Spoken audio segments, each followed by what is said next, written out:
and we're good. Okay, well, thank you for the introduction. Thank everybody for showing up here on a very nice, gloomy Thursday morning. First, I wanted to start off by saying thank you to all our first responders out there who are doing a phenomenal job in the midst of all this. I know it's a difficult, challenging time for all of us here. I know many of us have known people who've been affected by it, some, like myself, known people who passed away from it, unfortunately. And today we don't have all the answers. We probably won't have all the answers next year.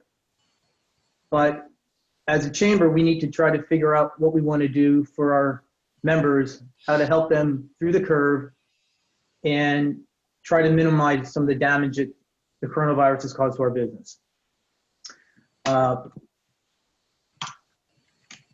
wanted to show you real quick just the devastation that this has caused us in a very, very short amount of time. I mean, globally, just in the month of March, we've lost over $16 trillion in the stock market. Airlines, over 80% of airline traffic has been down. And it's literally impacted every single industry, causing entire supply chains to be devastated, where customers, meaning companies, can't get their raw materials to manufacture products, just literally worldwide. One thing as we've seen in Connecticut, it has helped, is it's lowered our gas prices, which quite frankly, I'd rather have gas prices at $3 a gallon and be in business.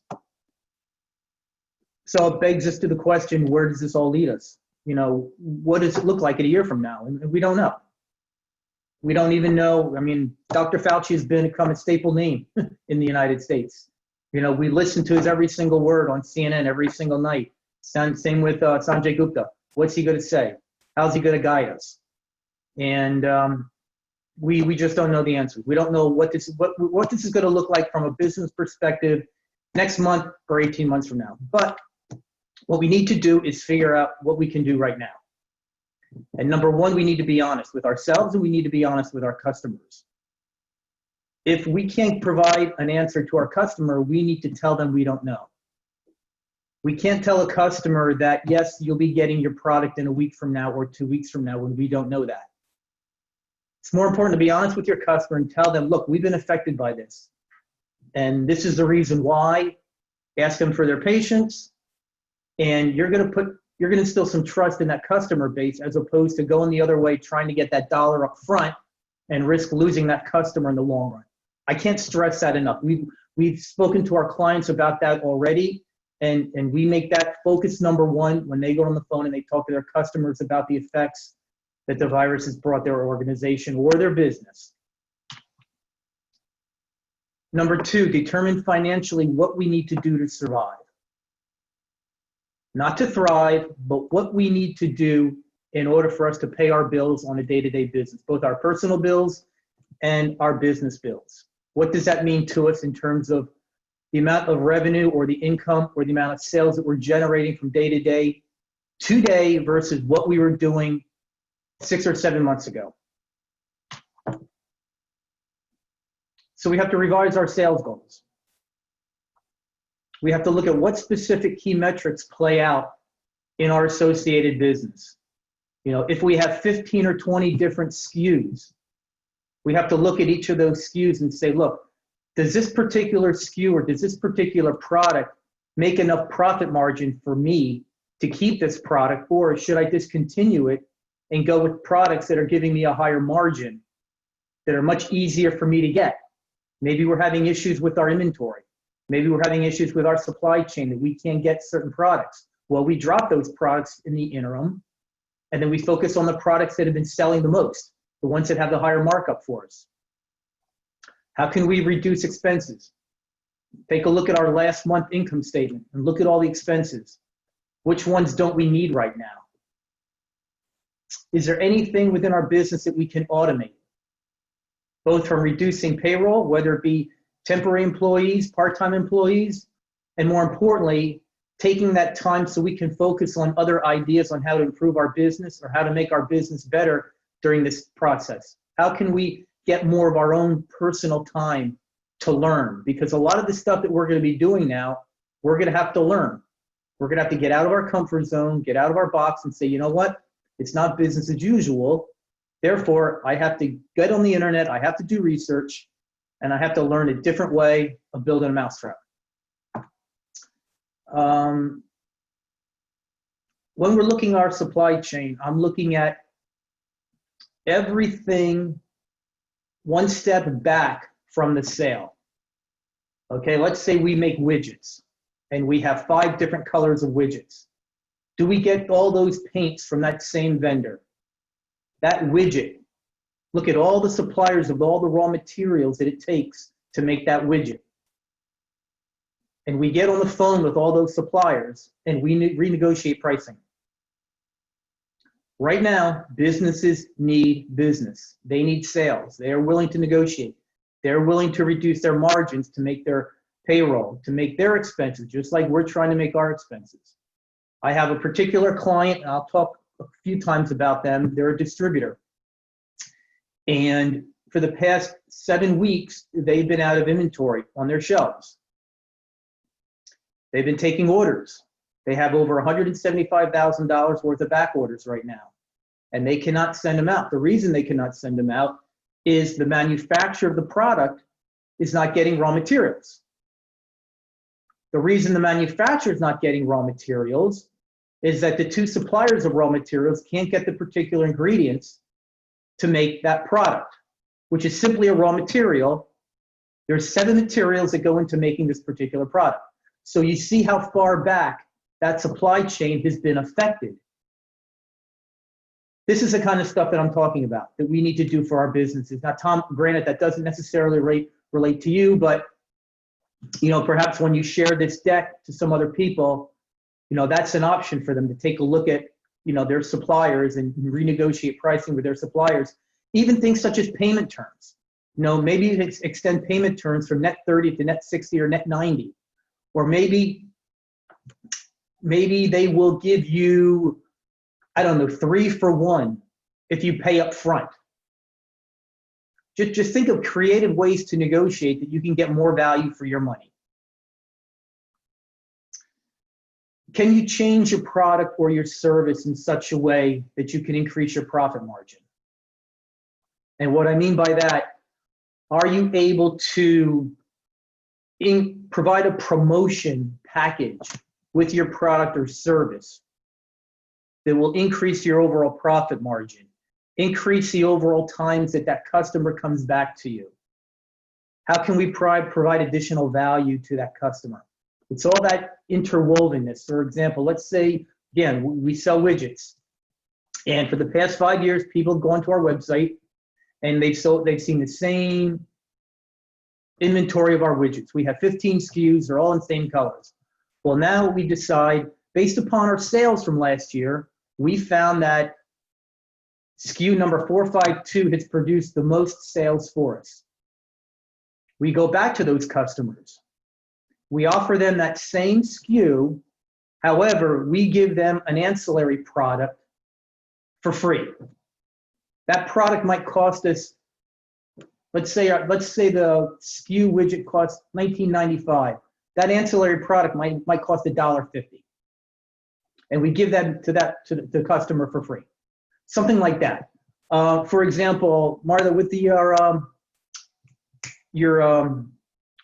center, do you provide some type of oil, some types of meditation oils there? For example, that's something that you might consider with your package. I'll talk a little bit more about online consultation and online training, and that's something that you could adapt in with your trainings for membership signups. Offer extended hours. If we have a working website that has a shopping cart, we can certainly offer extending hours. While we're sleeping at 1, 2 o'clock in the morning, people could be shopping on our website, and we get up in the morning and we're generating new sales.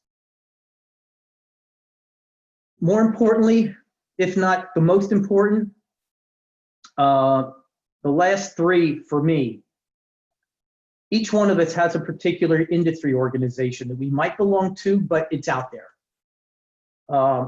We need to take a look at their website from time to time and see what they're suggesting that we do as an association. Something, I mean, the restaurant association, the beauty association, the hair parlor association, they all have associations. They all have, you know, hundreds, if not thousands of restaurants that are part of this association. And they're all giving valuable feedback to the association management of what they're doing differently, how they're trying to overcome the inconsistencies, the balances, the frustrations, everything involved with the coronavirus. That's really valuable information for us. I mean, if I had 1,000 people sitting here right now who are all business owners within the Greater Valley, it would be such a dynamic variety of information that they could propose to us. You know, some of the members are part of large companies that have 300-400 people that have spent hundreds of thousands of dollars already identifying how they can restructure their company. That person right now would be very valuable for us. This is what I'm talking about in terms of the associations. They have an inordinate amount of resources available. Learn how we can drive traffic to our website. We've gotten so many calls from our clients asking, how can we generate more sales? How can we generate more sales? We need revenue. We need revenue. Yes, you do. But as equally important as you need traffic, if you don't have traffic, you're not going to have sales. And traffic equals prospects. If you have traffic to your website that doesn't necessarily convert into a sale, grab that traffic, grab that email address, grab that customer information. There are so many companies out there that are missing an opportunity when a person visits their website and leaves. I'll talk more about that, much more about that in another slide. And another thing is look at the changing shopping habits and stay informed. I mean, we watch the news every single day here. And we look at my favorite channel is Squawk Box. And we look at what these CEOs are saying. Brian Manahay, the CEO of Bank of America, was just on this morning, and he was talking about how customers are saving money. The amount of net deposits that are coming into banks over the past 3 months has significantly increased. Well, what does that mean? That means Americans aren't spending money right now. They're scared. They don't know what's going to happen in the economy, so they're saving their money.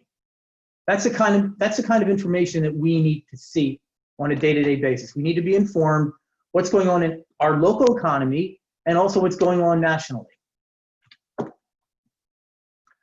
So I spent some time over the weekend and I tried to figure out what kind of resources would best be served for this presentation. Obviously, we're not going to have all the answers in 45 minutes, but what I did want to provide all of you is a streamlined approach where we could fast get up, have an online shopping presence. And I broke it down into 3 sources. Number 1 is Amazon, which is Seller Central, Shopify, and eBay.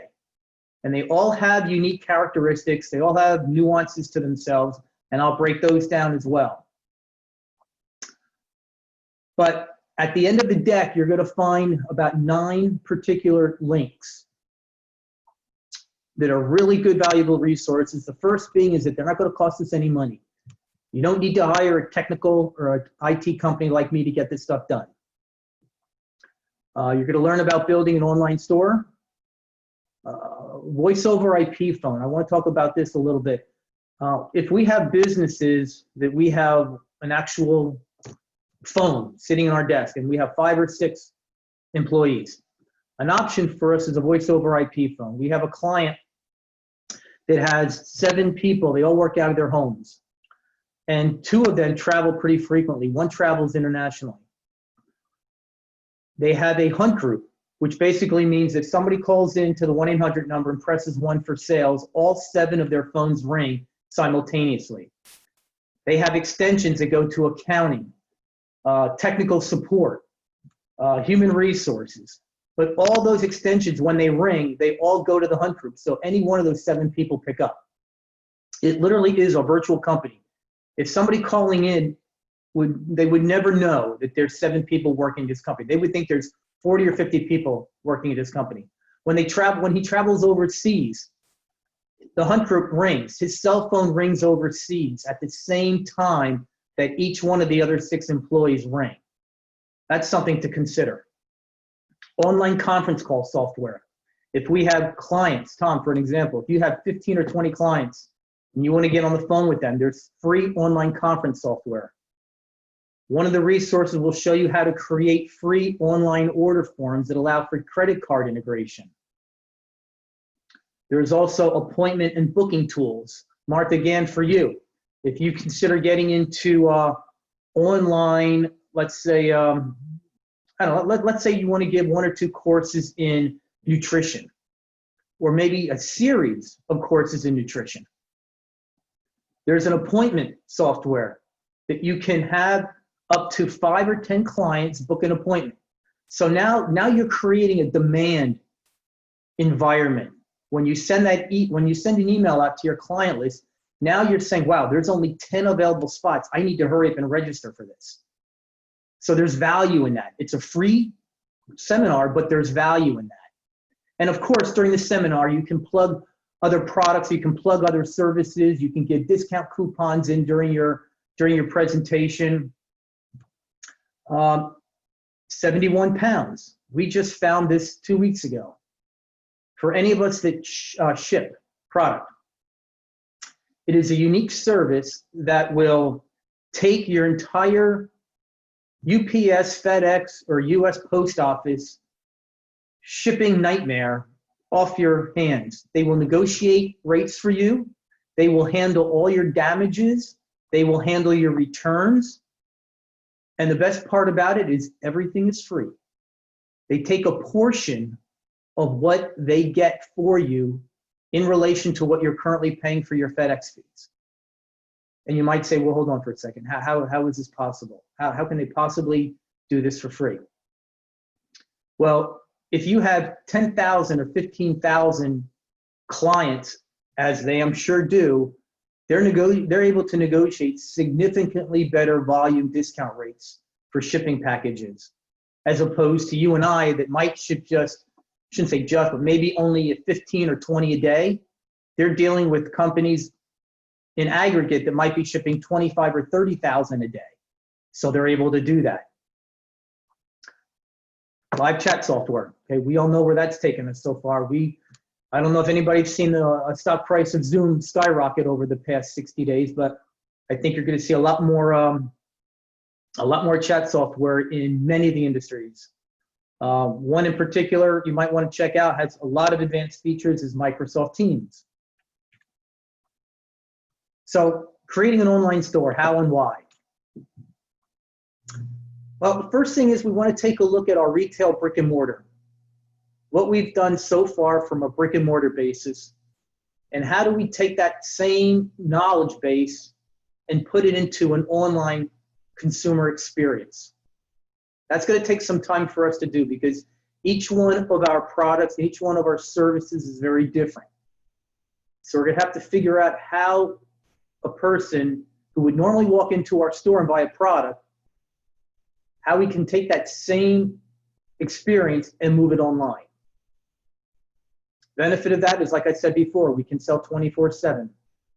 We basically have a sales team working every single second of the day that we don't have to pay for. Real-time reporting, knowing what our visitors are doing. There's a software out there, again, it's free. It's not what's a software, it's a platform. It's called Google Analytics. There's also a link on Google, on my resource center for Google Analytics. That will allow us to track where our visitor came from, meaning if we're putting banner ads on other websites and consumers are clicking on our banner ads, if they're coming from us from a natural search, which means somebody went to Google or Yahoo and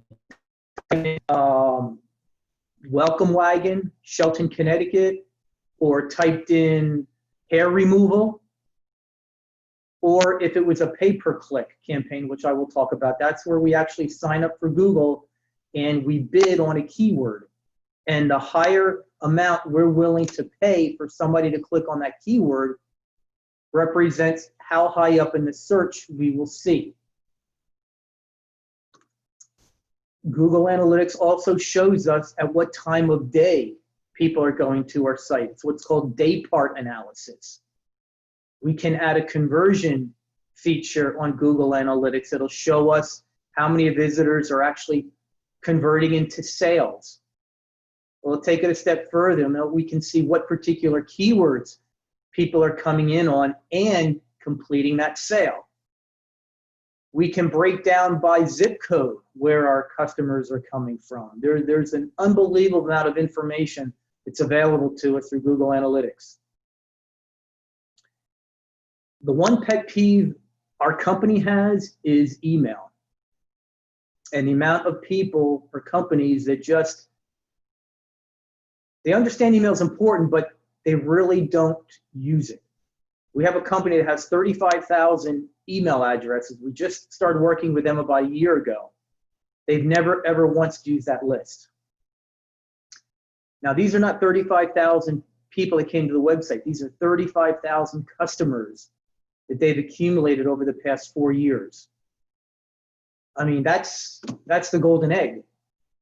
I mean, there's so much information available to a company that has this email list. The first thing we did is we tied the email list into all their order history.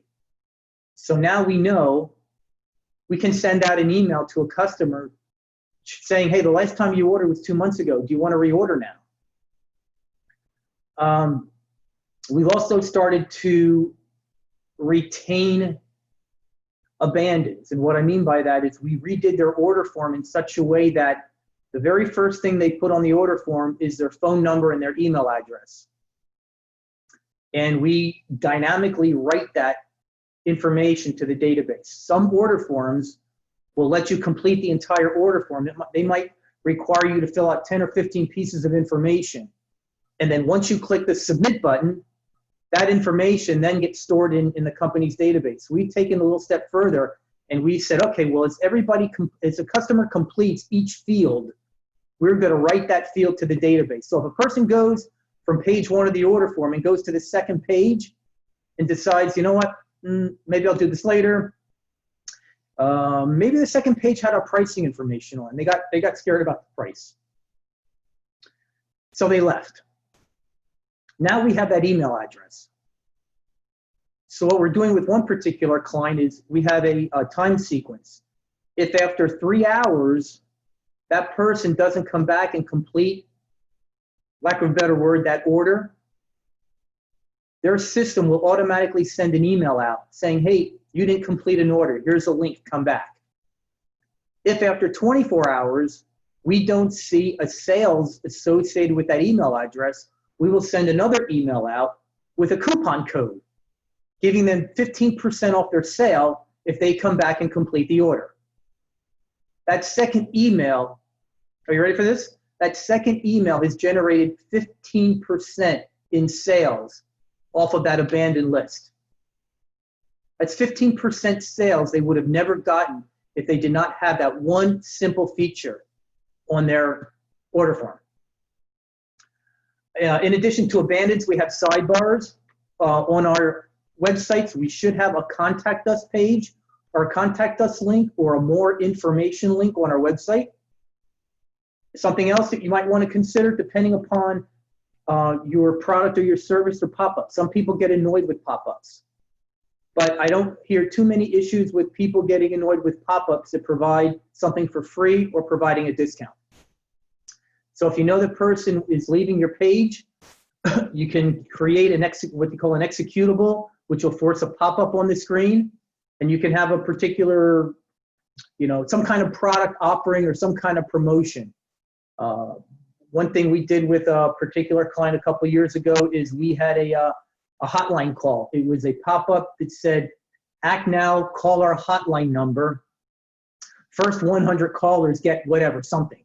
And of course, it wasn't just the 100 callers. It was the first however many callers come in. I mean, we've all seen this on TV. The Mr. Pillow or whatever, your first 500 callers get whatever. Well, I'm sure after 500 callers, everybody still gets the whatever. Interesting statistic. Return on investment of email marketing for e-commerce is approximately 3,800%. Staggering number. So, like I said, three easier ways to get up and running with a shopping cart: Amazon Seller Central, Shopify, and eBay. I like Amazon the best personally. Our clients have had the most success on it because, you know, it is the 800-pound gorilla in the room, and they do have some really, really interesting features, and they have phenomenal tutorials. They literally have an Amazon University that you can go through. And it basically is an extension of your business. That's the easiest way to say is it's an extension of your business. You have, let's say, a manager who is in the background managing all of your inventory, because you put in all of your SKUs, you put in the amount of inventory on hand, and as you're selling the inventory, it literally decreases the amount showing in your inventory, and you can set alerts up for your inventory. Phenomenal reporting. It allows you to optimize your products. And I want to close out the presentation real quick, and I want to show you something here. Can everybody see my screen? Can somebody just go off mute and let me know if they can see my screen?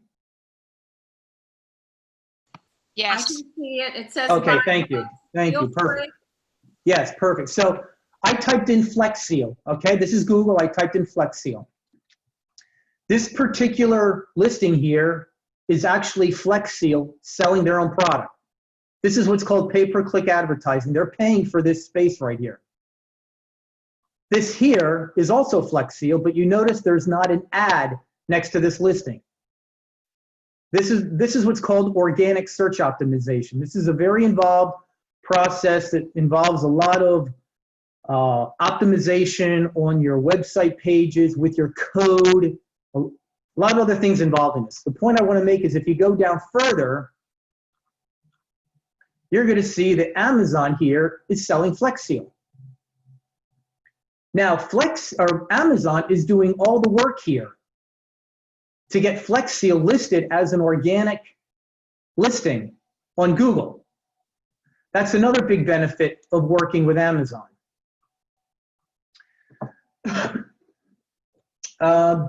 They also have promotion opportunities that you can put promotions up on your listings.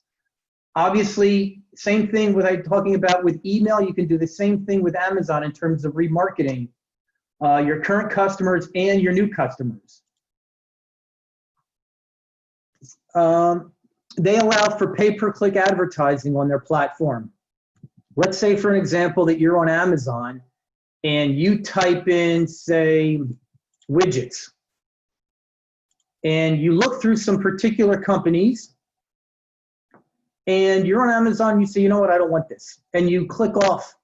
And the next time you go to Amazon, you see a pay-per-click ad. And that pay-per-click ad just happens to be your company. That's your pay-per-click ad performing on Amazon. And you can actually get reporting on how all your pay-per-click advertising is doing, how much you're spending, and what your returns are on with Amazon, your conversion or your pull-through rate, if you will. You can also offer Prime member discounts on your products. Now, each of these respective platforms has a fee. They have a base monthly cost, and then they have a fee. And the fee is actually based upon a percentage of your category. If you have, like, for example, an industrial category, that has a higher percentage of sales, say 14 or 15%.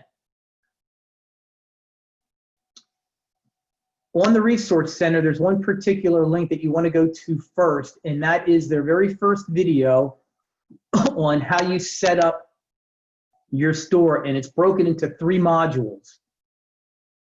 We don't have to go through all these. You'll see these in the deck. But again, you know, I mean, it's really a phenomenal platform. You can basically manage your returns. It shows you your order history. It sends you an email when you get a new order. It sends you an email when you get a question from either a customer or a potential customer on Amazon. And as you sell on Amazon, you can send emails out to customers asking them to give you feedback. for all the positive feedback you get, that feedback counts as a bonus for other customers visiting your Amazon store, because if you've ever been to Amazon, there's an area that allows other customers to see what quality of a seller you are. Shopify is very similar, monthly fee, some of the very similar things that Amazon has. One of the things that I like about Shopify is they have a free SSL, which is for a website. In order to have a shopping integration, you need to purchase an SSL certificate. Shopify already provides that for you in their network. They also have an abandoned cart remarketing system where if a person leaves, like I was saying earlier, it allows them to recoup that customer information so you can remarket them, either offering them a promotion, a discount on a product and whatnot. And they also offer gift card opportunities for the customers that are visiting your website. And then of course we have eBay. It doesn't hurt to sign up for all three. If I had my druthers, it would be Amazon first, Shopify second, and eBay third. Some nuances with eBay.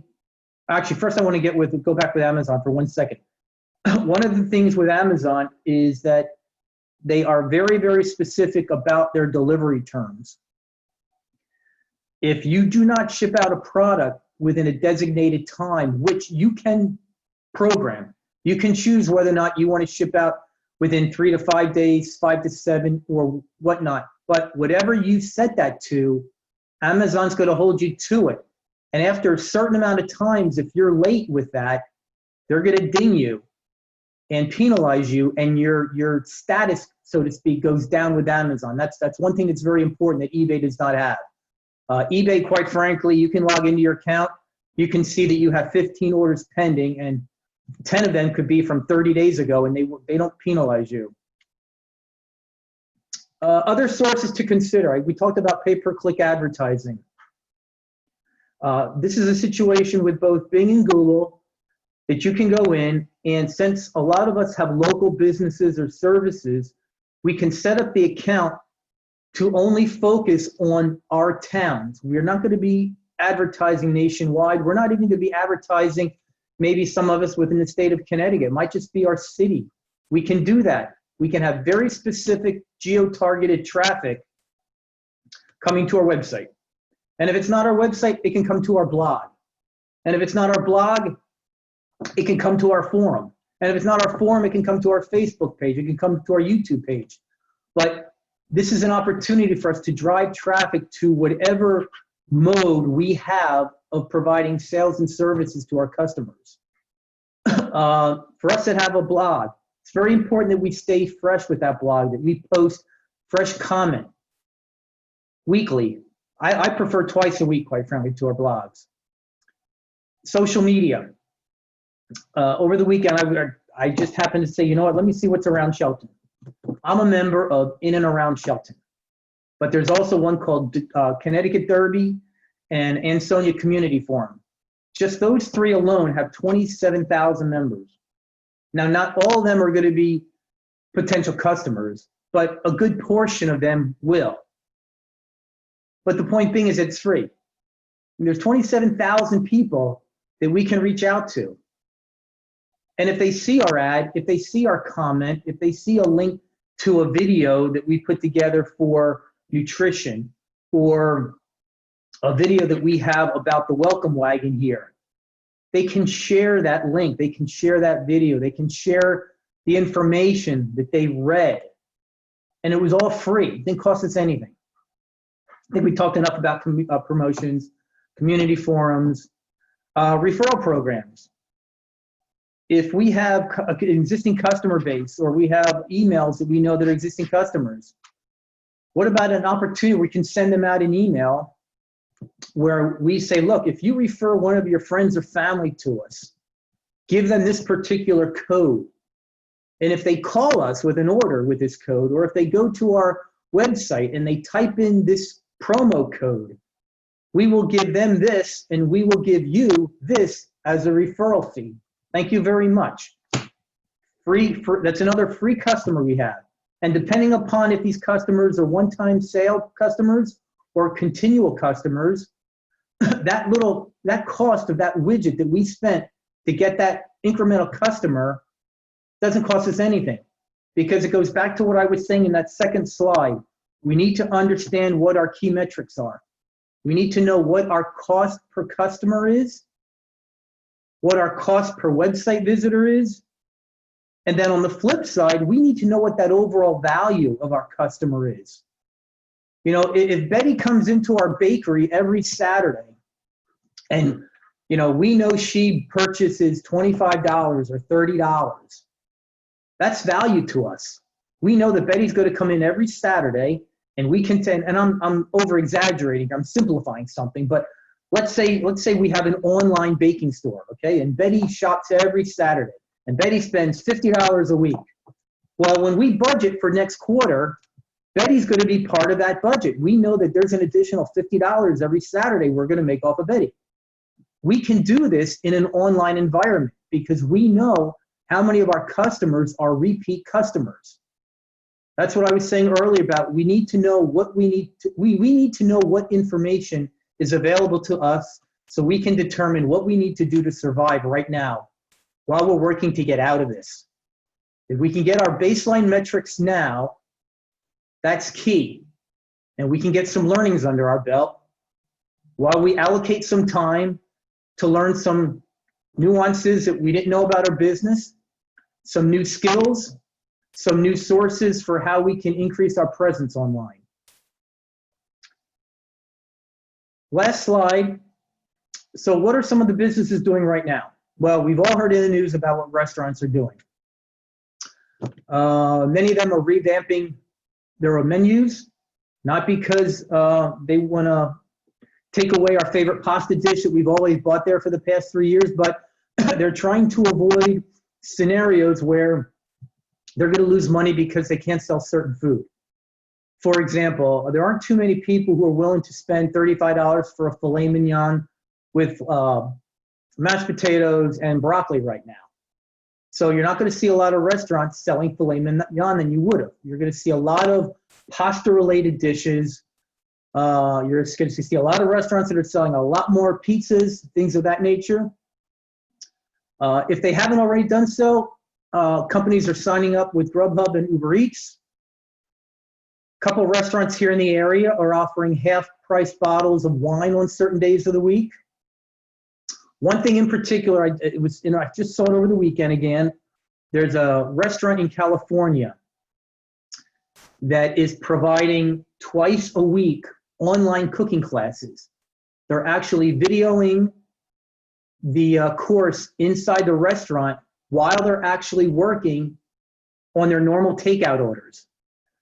And the assistant chef is making a certain dish. And then the 2 days after that presentation, that is the dish of the week. So the people who are online watching the course then will go in and place the order for that particular dish. And I thought it was a very unique scenario because it's almost as if the customer is being brought back in the restaurant again, and it also what makes you want to go out and purchase that particular menu item because it was a very unique dining experience. You actually spent the past 45 minutes possibly taking notes, watching them, you know, freshly cut up the salad or putting the marsala wine in a frying pan and watching them actually make the food. I thought that was really unique. Gyms, dance studios, you know, I'm a member of Planet Fitness, and I know nationally that they have some of their trainers come on and do real live streams. I believe it's 7 o'clock at night. Some of these other gyms, these more boutique type of gyms, will offer video series that you pay for. And then again, some of them are actually going one-on-one sessions. There's a gym in Brooklyn or the Bronx. It's for $49 an hour. You have a one-on-one session with the trainer. And, you know, again, dentists, a lot of medical type of industries, they're providing online consultation, whether it be one-on-one or Zoom, mostly educational type of situations. They're not necessarily making money off of this, especially the doctors or the dentists.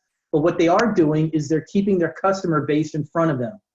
You know, they're essentially saying, look, you know, we care about you guys. Here's what we're going to do until we see you again, until we can sit you down in that chair. We're going to keep you informed. We're going to educate you on what you should be doing. You know, it's more important now. If you missed your 6-month cleaning, it's more important now that you brush and you floss even more than we've told you every time you come in. You know, we know you don't floss, but now it's even more important that you floss because you're probably going to be 2 months behind in your 6-month cleaning. And finally, consider teaming up with an ancillary company that complements what you currently do.